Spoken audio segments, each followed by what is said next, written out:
میرا شوہر مجھ سے عمر میں 10 سال چھوٹا تھا۔ وہ مجھ سے بہت محبت کرتا تھا، لیکن میں جب بھی اسے کھانا دیتی وہ کھانا رکھ کر اوپر چھت پر چلا جاتا، اور جب وہ واپس آتا تو فریج سے ایک شربت کی بوتل نکال کر ایک گھونٹ پیتا اور پھر سونے کے لیے لیٹ جاتا۔ میں اسے دیکھ کر حیران ہوتی کہ وہ سارا دن کام کاج کرتا رہتا، اسے کبھی تھکاوٹ نہ ہوتی، وقت پر سوتا، وقت پر جاگتا۔ میرے خیال میں یہ سب اسی دوا کا اثر تھا۔ بظاہر وہ شربت جیسا ہی مشروب لگتا تھا، لیکن میرے شوہر کی ساری جوانی اور طاقت کا راز اسی شربت میں تھا۔ ایک دن میں نے سوچا کہ کیوں نہ میں بھی یہ دوائی پی کر دیکھوں، شاید میری ڈھلتی عمر میں کوئی فرق آ جائے اور میں بھی اپنے شوہر کے برابر کی لگوں۔ تب ایک دن میرا شوہر گھر پر نہیں تھا۔ میں نے الماری کھولی اور وہ بوتل نکال کر اس میں موجود شربت ایک گلاس میں ڈالا۔ اگرچہ ذائقے میں اچھا نہیں تھا، مگر میں جانتی تھی کہ اسے پینے کے بعد میری صحت پر بھی اچھا ہی اثر پڑے گا۔ لیکن ابھی مجھے شربت پیے 5 منٹ ہی گزرے تھے کہ میرا نام بشرا ہے۔ میں نے اپنی زندگی میں جس چیز سے نفرت کی وہی چیز میرا مقدر بن گئی۔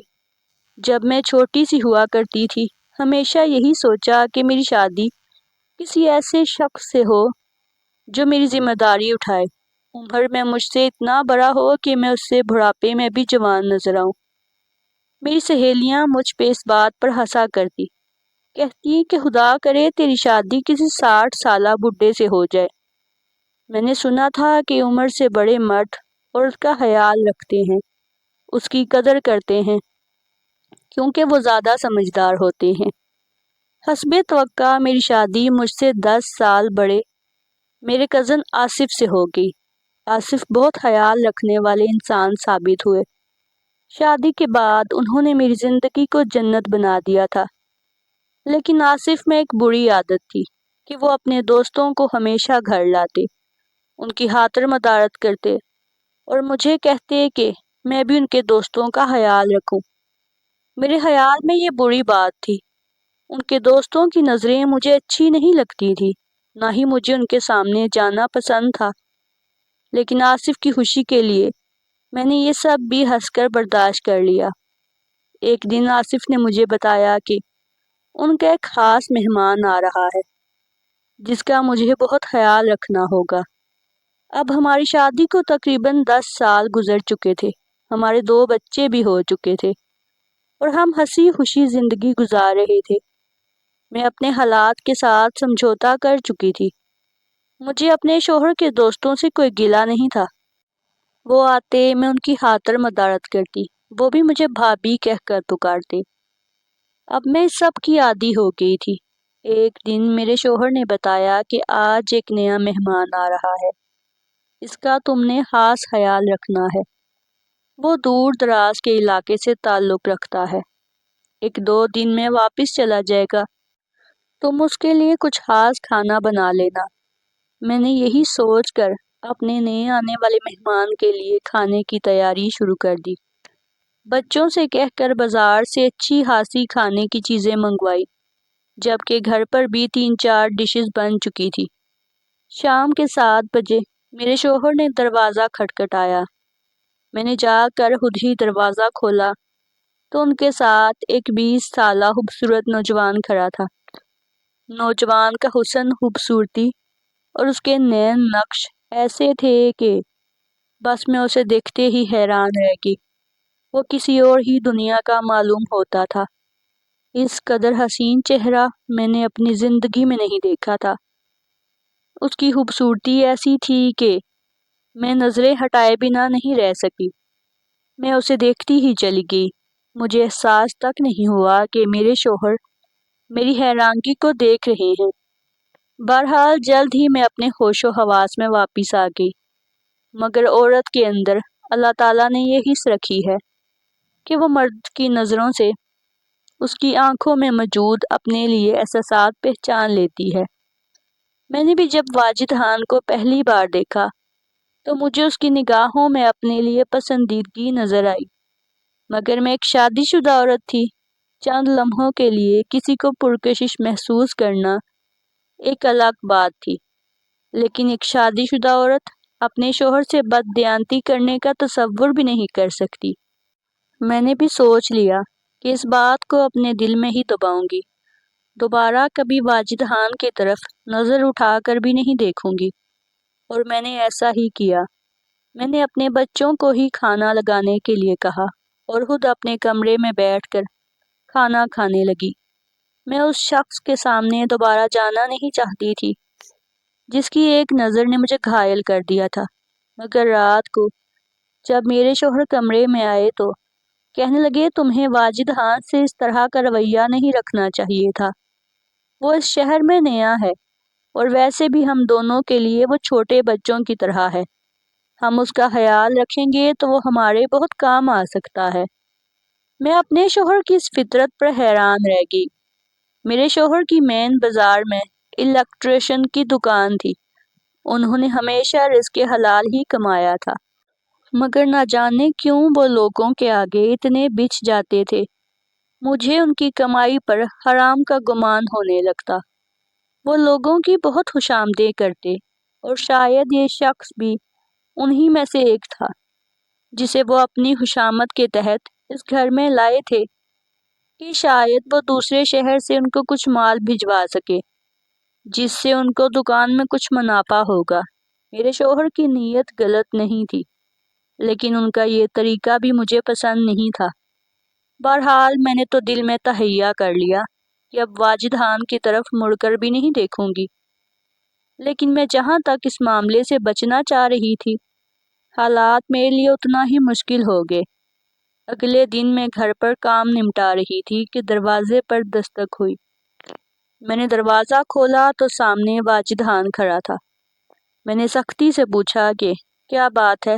تب اس نے بڑے ہی شوخ لہجے میں جواب دیا کہ بھائی نے مجھے کھانا لینے گھر بھیجا ہے، دونوں بھائی مل کر دکان پر ہی کھانا کھائیں گے، آپ آج دکان پر آنے کی زحمت نہیں کیجیے گا، اور ویسے بھی میں اب آ گیا ہوں نا، میں ہی کھانا لایا لے جایا کروں گا۔ واجد خان کی بات سن کر میرے تن بدن میں آگ لگ گئی۔ میں نے سوچا بھی نہیں تھا کہ وہ اس قدر شاطر دماغ کا نکلے گا۔ وہ مجھ سے دل لگی کی باتیں کرنے لگا اور آتے جاتے میرا اس سے ٹکراؤ ہو ہی جاتا۔ خیر میں مطمئن تھی، کیونکہ ایک تو یہ سب میرے شوہر کو معلوم نہ تھا، اور دوسرا یہ کہ واجد خان ہمارے ہاں چند دن کا مہمان تھا، اس نے آخرکار چلے جانا تھا۔ یہ واجد خان کا ہمارے گھر میں تیسرا دن تھا، آج اسے روانہ ہونا تھا۔ میں نے اس کے لیے اچھا سا ناشتہ بنایا کیونکہ میرے شوہر کی ہدایت تھی۔ تھوڑی دیر کے بعد دونوں گھر سے نکل گئے۔ میں نے خدا کا شکر ادا کیا کہ اب اس منحوس سے ہمیشہ کے لیے جان چھوٹ گئی۔ دن کے تقریباً 11 بجے تھے کہ میرے گھر کا دروازہ زور زور سے بجنے لگا۔ میں نے دروازہ کھولا تو سامنے واجد ہکا بکا کھڑا تھا، اس کے چہرے پر عجلت اور پریشانی کے آثار تھے۔ میرے پوچھنے پر اس نے بتایا میرے شوہر زندگی اور موت کی کشمکش میں ہیں، کیونکہ ان کو دکان پر کرنٹ لگنے کی وجہ سے شدید شوق لگا ہے اور اب ان کی زندگی کے چند گھنٹے ہی باقی ہیں۔ آصف کے بارے میں یہ خبر سن کر میرا تو مانو لہو خشک ہو گیا۔ میں نے آؤ دیکھا نہ تاؤ، پاؤں میں جوتی بھی نہ تھی، ننگے پاؤں چادر اوڑھے گھر سے نکل پڑی۔ واجد خان مجھے رکشے میں بٹھا کر ایک ہسپتال لے آیا۔ ہسپتال کے کمرے میں پہنچ کر میرے تو ہوش ہی اڑ گئے جب میں نے اپنے شوہر کو زندگی اور موت سے لڑتے دیکھا۔ جلد ہی میرے شوہر کے رشتہ داروں کو بھی خبر ہو گئی۔ سب ہسپتال میں جمع تھے، کسی کو اندر جانے کی اجازت نہیں تھی۔ مجھے صرف چند لمحوں کے لیے اپنے شوہر کے پاس جانے دیا گیا، لیکن وہ ان کے آخری لمحات تھے۔ میں ان کا ہاتھ تھامے بیٹھی آنسو بہا رہی تھی۔ مجھے ان کی آنکھوں میں انکہی باتیں دکھ رہی تھی۔ وہ کچھ مجھ سے کہنا چاہتے تھے لیکن کہہ نہیں پائے، اور پھر ان کی آنکھیں بند ہو گئی۔ وہ ہمیشہ کے لیے مجھے چھوڑ کر اس دنیا سے دوسرے جہاں چلے گئے۔ میں ایک لمحے میں بے سہارا ہو گئی تھی، میرے تو جیسے سر سے چھت چھن گئی تھی۔ سر سے چادر اتر گئی تھی۔ میں بے بسی سے اس لمحے کو دیکھنے لگی تھی۔ میں اپنے شوہر کو یاد کر کے روتی تو کبھی اپنے گلے شکوے اور لڑنے کی عادت پر خود کو کوستی۔ اس طرح کب 40 دن گزر کے پتہ ہی نہیں چلا، اور جب میں اپنے شوہر کے غم سے باہر آئی تو مجھے احساس ہوا کہ دنیا اس قدر بے رحم اور ظالم نظر سے عورت کو دیکھتی ہے۔ میری ساس بوڑھی خاتون تھی، میں ان کے ساتھ رہتی تھی، لیکن ان کے باقی بیٹے اب انہیں اپنے ساتھ لے جانا چاہتے تھے۔ وہ مجھ سے محبت کرتی تھی، میرے ساتھ رہنا چاہتی تھی، مگر دنیا کے آگے کب کسی کی چلتی ہے۔ میری عدت پوری ہوتے ہی میری ساس بھی اپنے دوسرے بیٹے کے ساتھ رہنے چلی گئی، اور میں اپنے 2 بچوں کے ساتھ اس گھر میں اکیلی رہ گئی، جہاں اپنے شوہر کی یادیں پل پل مجھے بے چین کرتی۔ میں نے دل میں تہیہ کر لیا تھا کہ ساری زندگی اپنے شوہر کی جگہ کسی کو نہیں دوں گی، مگر میں نے سوچا نہیں تھا کہ میرے لیے زندگی اس قدر تنگ کر دی جائے گی۔ ایک دن میں اپنے کمرے میں اپنے بچوں کے ساتھ سو رہی تھی۔ رات کا نہ جانے کون سا پہر ہوگا کہ دروازے پر کسی نے دستک دینا شروع کر دی۔ میں بہت گھبرا گئی۔ میں اٹھ کر بستر سے بیٹھ گئی۔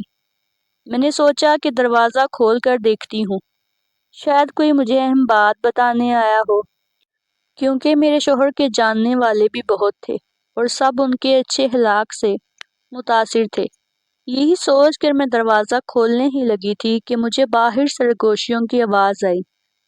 اسی لمحے میں نے دروازے کی کنڈی کو پہلے سے بھی زیادہ مضبوطی سے بند کر دیا اور ایک سوراخ سے باہر دیکھنے لگی۔ یہ جان کر میرے قدموں تلے سے زمین نکل گئی کہ دروازے کے آگے ایک نہیں بلکہ 3 آدمی کھڑے تھے۔ ان سب کے تیور کسی شکاری سے کم نہیں تھے۔ وہ لمحہ میرے دل میں کسی خوف کی طرح بیٹھ گیا۔ میں نے جلدی سے کپڑوں والا صندوق گھسیٹ کر دروازے کے پاس لایا اور اسے دروازے کے ساتھ لگا کر خود کھڑی ہو گئی۔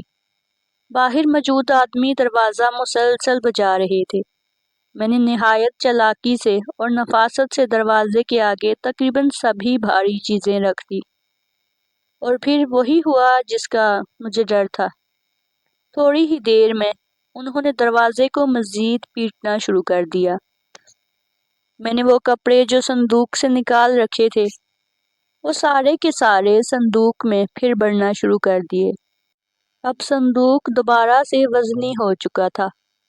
اس کے اوپر 1-2 کرسیاں رکھنے کے بعد میں نے اندر والے کمرے کا دروازہ کھولا اور بچوں کو لے کر وہاں چلی گئی۔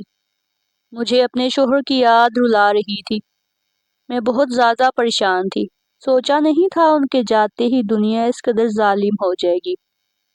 وہ آدمی دروازہ کھٹکھٹانے کے بعد نہ جانے خود ہی کیسے چلے گئے۔ شاید ان کو کسی نے روکا ہوگا، یا وہ کسی کے ڈر سے خود ہی ہٹ گئے ہوں گے۔ وہ رات میں نے بہت مشکل سے گزاری۔ مارے خوف کے میں لرز رہی تھی۔ 1-2 دن میں میری عدت پوری ہونا تھی۔ میں نے سوچ لیا کہ اب اس گھر میں نہیں رہوں گی۔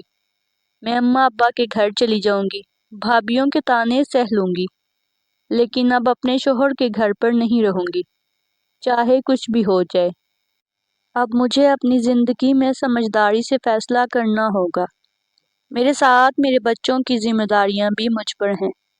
اگلے دن میں اپنا سامان پیک کر رہی تھی، کیونکہ 2 دن کے بعد میری عدت ختم ہونا تھی۔ سب رشتہ دار میرے شوہر کی موت سے سمجھوتا کر چکے تھے۔ کسی کو یاد تک نہیں تھا کہ میں بیوہ ہو چکی ہوں۔ میں نے اپنا سامان وغیرہ باندھا اور گھر کے ایک کونے میں رکھ کر باقی چیزیں سمیٹنے لگی کہ تبھی واجد خان گھر آ گیا۔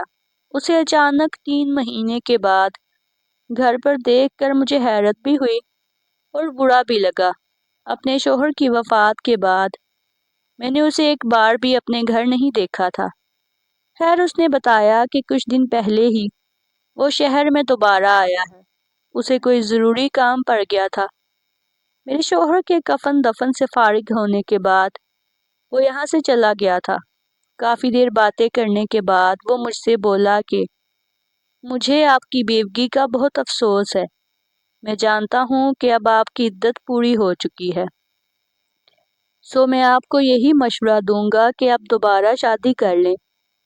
اس دنیا کے عزائم بیوہ عورت کے لیے کبھی بھی صاف اور نیک نہیں ہوتے۔ اس کی بات سے میں اب متفق تھی۔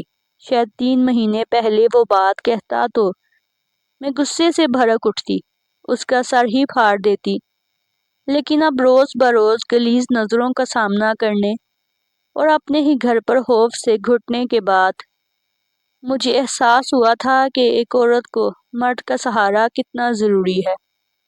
واجد کے مشورے پر میں سنجیدگی سے سوچ رہی تھی، مگر مجھ سے کون شادی کرے گا واجد؟ اس عمر میں 2 بچوں کے ساتھ میں کس کو قبول ہوں گی؟ میری بات پر واجد کی آنکھوں میں چمک آ گئی۔ اگر آپ برا نہ مانیں تو ایک بات کہوں، اس نے جھجکتے ہوئے کہا۔ اس میں برا ماننے والی کیا بات ہے؟ میں آپ سے شادی کرنا چاہتا ہوں، آپ کے بچوں کو اپنا بچہ سمجھ کر پیار دوں گا، بس آپ انکار مت کہیے گا۔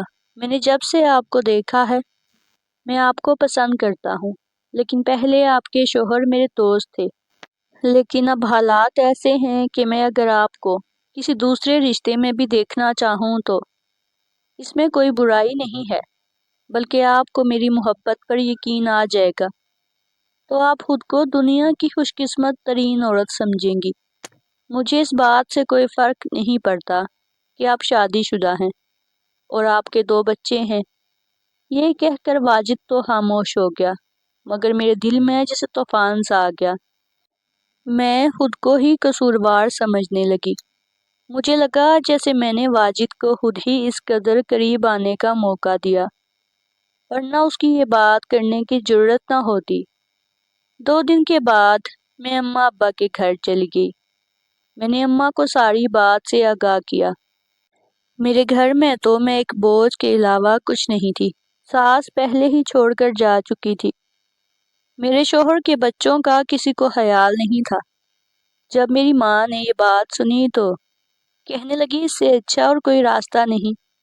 اگر واجد تم سے شادی کرنا چاہتا ہے تو اسے منع مت کرو، تمہارے ابو اس سے بات کر لیں گے، جتنی جلدی ہو سکے تمہارا گھر دوبارہ بسایا جائے، ورنہ یہ دنیا بہت بری ہے۔ اماں کی بات سے میں نے بھی اتفاق کیا۔ اب مجھے اس بات سے کوئی فرق نہیں پڑتا کہ میری شادی کس سے ہو رہی ہے اور میں کہاں زندگی گزاروں، بس فرق اس سے پڑتا تھا کہ میرے بچے محفوظ رہیں اور میں ایک 4 دیواری میں عزت کی روٹی کھا سکوں۔ میری شادی واجد سے 2 مہینوں میں کر دی گئی۔ واجد مجھے پا کر یوں خوش تھا جیسے میں اس کی پہلی محبت ہوں یا کوئی نوعمر لڑکی ہوں۔ واجد کی ان باتوں پر میں نے کبھی یقین نہیں کیا تھا، لیکن شادی کے بعد وہ واقعہ ہی ایک اچھا شوہر ثابت ہوا۔ لیکن زمانے والے کب کسی کو خوش رہنے دیتے ہیں؟ کچھ ہی عرصے میں میرے رشتہ داروں نے باتیں بنانا شروع کر دی۔ کوئی مجھے بوڑھی گھوڑی لال گام کہتا تو کوئی اور لقب سے نوازتا۔ ان سب سے میں پریشان ہو کر واجد سے کہتی تو وہ مجھے تسلی دیتا۔ پھر ایک دن وہ گھر آیا، مجھ سے کہنے لگا لگتا ہے ہمیں یہاں کوئی خوش کبھی نہیں رہنے دے گا، اچھا ہے کہ میں تمہیں یہاں سے لے کر کہیں اور چلا جاؤں، ہمیں اس دنیا کے تانوں کا سامنا نہ کرنا پڑے۔ تم ایسا کرو، یہ گھر میرے نام کر دو، میں اسے بیچ دیتا ہوں، تمہارے شوہر کی دکان بھی بیچ کر ہم کسی اور جگہ چلے جائیں گے، وہاں جا کر اپنی زندگی نئے طریقے سے جئیں گے۔ میں نے اپنے شوہر کی بات پر خوش ہو کر اپنا سب کچھ اپنے شوہر کے حوالے کر دیا۔ میرے زیورات، قیمتی کپڑے اور میرے پاس جو بھی سرمایہ تھا میں نے سب کچھ واجد کے حوالے کر دیا، اور ہم ایک نئے شہر میں آ گئے اور یہاں آ کر ایک چھوٹا سا مکان خریدا اور 2 کمروں کی جنت بنا کر اس میں رہتے تھے۔ مگر یہاں آ کر ہی میں نے دیکھا کہ واجد کا رویہ بدل گیا تھا۔ وہ 4 دن گھر نہ آتے تھے۔ میں اس گھر میں خوشیوں کی تلاش میں آئی تھی، مگر واجد کے رویے کو دیکھ کر لگتا تھا کہ میں کبھی خوش نہیں رہ سکوں گی۔ کچھ دن گزرے کہ واجد نے گھر کھانا بھی چھوڑ دیا۔ وہ گھر آتے، میں ان کے سامنے کھانا رکھتی تو وہ چھت پر چلے جاتے۔ میں ان سے پوچھتی کہ آخر کیا بات ہے، مجھ سے ناراض ہیں؟ میں نے کوئی غلطی کی ہے؟ مگر وہ گمسم رہتے، گھر آتے تو سو جاتے، اور یوں ہماری کوئی بات نہ ہو پاتی۔ ہمارے درمیان فاصلے بڑھنے لگے تھے۔ ایک دن میں گھر کے کام کاج سے فارغ ہو کر ان سے یہ بات کرنے کے لیے کمرے میں گئی تھی کہ دیکھا واجد الماری میں کچھ ڈھونڈ رہے تھے۔ میں وہیں رک گئی۔ تھوڑی دیر میں اس نے ایک مشروب نکالا، ایک گھونٹ پڑا اور واپس الماری میں رکھ کر الماری کو تالا لگا دیا۔ مجھے یہ دیکھ کر بہت حیرت ہوئی۔ اب وہ مجھ سے چھپ کر کھانے پینے لگا تھا۔ اس نے شاید زندگی کی ہر چیز مجھ سے الگ کر لی تھی، لیکن میں نے اس بات کا ذکر واجد سے نہ کیا۔ اس بات نے تو میرے دل کو اس قدر رنجیدہ کر دیا کہ جو بات میں واجد سے کرنے آئی تھی وہ میرے دل میں ہی رہ گئی۔ 2-3 دن گزرے تھے کہ مجھے محسوس ہونے لگا واجد وہ شربت نما چیز ہر رات ہی پیتا ہے اور صبح وہ دیر تک سویا رہتا ہے، پھر آنکھ کھلتی تو ہاتھ منہ دھوتے ہی گھر سے نکل پڑتا۔ اب تو واجد نے گھر میں خرچہ دینا بھی بند کر دیا تھا۔ میں کھانا بھی مشکل سے بناتی، 2 وقت گزارا بڑی مشکل سے ہو رہا تھا۔ میں سوچنے لگی تھی کہ میں اپنے لیے کوئی کام کاج ڈھونڈ لوں۔ واجد نے مجھے بتا رکھا تھا کہ ان کے حالات پہلے ہی خراب چل رہے ہیں، سو میں ان سے کسی خرچے کی توقع نہ کروں۔ ایک دن میں نے گھر میں کھانا پکایا۔ مجھے بہت بھوک لگی تھی، لیکن بڑے ہوتے ہوئے بچوں کے کھانے کے بعد میرے لیے ایک نوالا بھی نہ بچا۔ تھوڑی دیر میں میرے بچے سو گئے۔ مارے بھوک کے میرے پیٹ میں درد ہونے لگا۔ گھر میں کھانے کو کچھ نہیں تھا۔ میں اپنے کمرے میں آ کر شوہر کی الماری کھولی، اس میں سے وہی سفید رنگ والا شربت نکالا اور تھوڑا سا پینے کے بعد لیٹ گئی۔ میں جانتی تھی وہ کوئی طاقت کی دوا ہے جسے پینے سے بھوک مر جاتی ہوگی، کیونکہ واجد بھی کچھ عرصے سے اسی شربت پر گزارا کر رہا تھا اور میں اس بات کی خود گواہ تھی۔ شربت پی کر لیٹے مجھے چند منٹ ہی گزرے تھے کہ میرے پیٹ میں شدید درد ہونے لگا۔ میں نے بہت کوشش کی کہ یہ درد ختم ہو جائے گا، پانی پی کر خود کو نارمل کرنے کی کوشش کی، مگر ایسا نہ ہوا۔ پیٹ کا درد بڑھتا ہی جا رہا تھا۔ بالآخر میں نے ہسپتال جانے کا سوچا، کیونکہ اپنی جان سے اہم کوئی چیز نہیں ہوتی۔ ہسپتال ہمارے گھر سے 2 منٹ کی دوری پر تھا۔ میں پیدل ہی ہسپتال کے لیے نکل پڑی۔ وہاں پہنچتے پہنچتے میری حالت اور خراب ہو گئی۔ بالآخر مجھے ایڈمٹ کر لیا گیا۔ ڈاکٹر نے فوراً میرے معدے کو صاف کر دیا۔ مارے کمزوری کے مجھ سے اٹھا نہیں جا رہا تھا۔ شام تک واجد کو بھی اطلاع مل چکی تھی۔ وہ ہسپتال میں مجھے دیکھنے آئے اور پھر مجھے ڈاکٹر کی اجازت سے گھر لے گئے۔ میں گھر آئی تو واجد مجھ سے لڑنے لگے کہ مجھے وہ دوا پینے کی کیا ضرورت تھی۔ ڈاکٹر بھی ان کو برا بھلا کہہ رہے تھے کہ آپ اپنی بیوی کا خیال نہیں رکھتے، جبکہ وہ مجھ پر برس رہے تھے کہ میں نے جان بوجھ کر یہ دوائی پی۔ میں حیران ہو رہی تھی کہ واجد بھی تو ہر روز یہ دوا پیتا ہے، لیکن اسے کبھی ایسا نہیں ہوا۔ اس دن میں نے سوچ لیا کہ میں واجد سے ایک فاصلہ بنا کر رکھوں گی، لیکن میں جان کر رہوں گی کہ آخر اتنا روپیہ پیسہ میرے شوہر کی جائیداد بکنے کے بعد میں نے واجد کو دیا تھا، اس کے باوجود بھی ہمارے گھر کے حالات اتنے برے کیوں تھے؟ میں واجد کا پیچھا کرنے لگی۔ مجھے واجد کی حرکتیں مشکوک محسوس ہو رہی تھی۔ ایک دن ان کے گھر سے نکلتے ہی میں نے ان کا پیچھا کیا۔ حیرت کی بات یہ تھی کہ واجد ہمارے ہی گھر سے 3-4 گلیاں چھوڑ کر ایک انتہائی خوبصورت اور عالیشان مکان میں داخل ہوئے۔ کیونکہ میں واجد کے پیچھے پیچھے ہی گھر میں داخل ہوئی تھی تو کسی نے مجھے روکا نہیں۔ گھر کیا تھا، مانو حویلی تھی، انتہائی خوبصورت اور سجی سجائی، جیسے یہاں کبھی کسی انسان نے قدم بھی نہ رکھا ہو۔ میں اس جگہ کی خوبصورتی کو دیکھتی ہی رہ گئی تھی۔ میں اس گھر کی ہر چیز کو غور سے دیکھ رہی تھی۔ میری نظر واجد کی تصویروں پر بھی پڑی، جس میں وہ ایک باکسر کی طرح مکہ لہراتے نظر آ رہے تھے۔ تو اب مجھے جا کر معلوم ہوا کہ میرا شوہر ایک نامی گرامی باکسر تھا، اور اس کے ساتھ میں جو کامیابیاں جڑی تھی میں نے ان میں سے ایک بھی کامیابی کا سکھ نہیں دیکھا تھا۔ میری تو حیرت کی انتہا نہ رہی کہ میرے شوہر کی زندگی عیش و عشرت سے بھرپور تھی اور انہوں نے شہر کے پوش علاقے میں ایک شادی کر رکھی تھی جو ایک امیر شخص کی اکلوتی بیٹی تھی، اور میرے شوہر کا سسر کسی باکسنگ کمیٹی کا چیئرمین تھا۔ واجد نے خود کو نوجوان اور کنوارا ظاہر کیا تھا، تبھی اس آدمی نے میرے شوہر کی ذہانت اور ان کی قابلیت بہادری سے متاثر ہو کر ان کو اپنی بیٹی کا رشتہ دے دیا۔